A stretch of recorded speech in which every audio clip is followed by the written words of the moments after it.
என்ன ஒரு திவ்யமான அற்புதமான காட்சி இது! நாராயணரின் இந்த புது அவதாரம் தோன்றியவுடனேயே தர்மம் மீண்டும் நிலை பெற துவங்கிவிட்டது.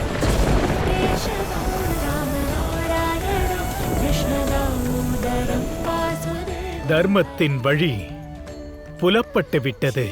இதனால் பிரபஞ்சத்திற்கே நம்பிக்கை ஏற்பட்டுள்ளது. எப்பொழுதெல்லாம் ஒருவர் தர்ம யுத்தத்திற்கு தயாராகிவிட்டாரோ அவருக்கு நிச்சயம் உறுதுணையாக ஏதேனும் ஒரு வடிவத்தில் இயற்கையும் உதவி செய்யும் என்பது உறுதி.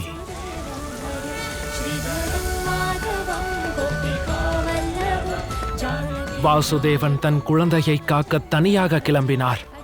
இப்போது பாருங்கள், இயற்கை அன்னையே உறுதுணையாக இருக்கிறாள்.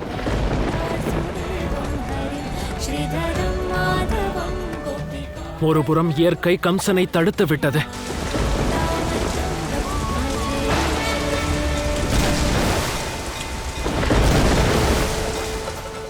மறுபுறம் வாசுதேவருக்கு உறுதுணையாக அவரது வழியை எளிதாக்கிவிட்டது. இது பிரபஞ்சத்திற்கான செய்தி. இயற்கையானது தர்மத்திற்கு துணை நிற்பதாகும். அது எப்பொழுதும் அதர்மத்திற்கு துணை போகும்.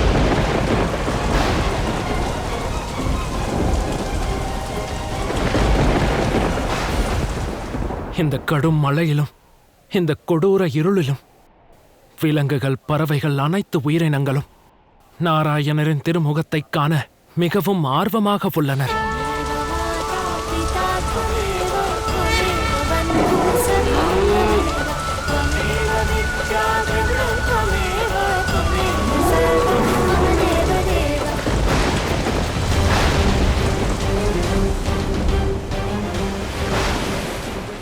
எந்த இயற்கை சக்தியாலும் இந்த கம்சனை ஒன்றும் செய்ய முடியாது. நிச்சயமாக கம்சனின் சக்தியை பற்றி உங்களுக்கு தெரியாது.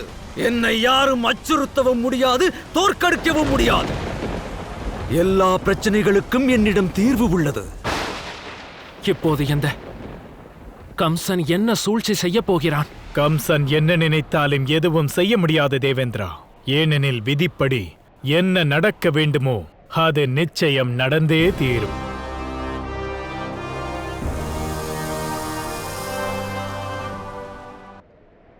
ஆனால் நாரதரே, இந்த நீரின் அளவு ஏன் இப்படி அதிகமாகிக் கொண்டே செல்கிறது?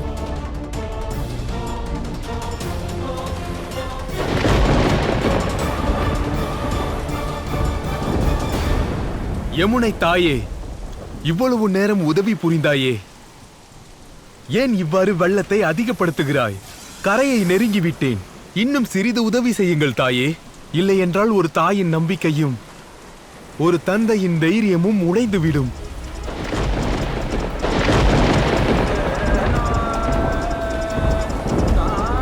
யமுனையில் இப்படி வெள்ள நீர் அதிகரிப்பது கம்சனின் சூழ்ச்சியா என்ன?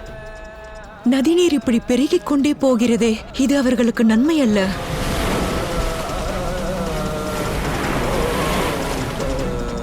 இவ்வாறு நீர் அதிகரித்தால் வாசுதேவர் எப்படி சுவாசிப்பார்? காப்பாற்ற நினைத்தவரே மூழ்கிவிட்டால் குழந்தை வடிவ நாராயணரை யார் காப்பது?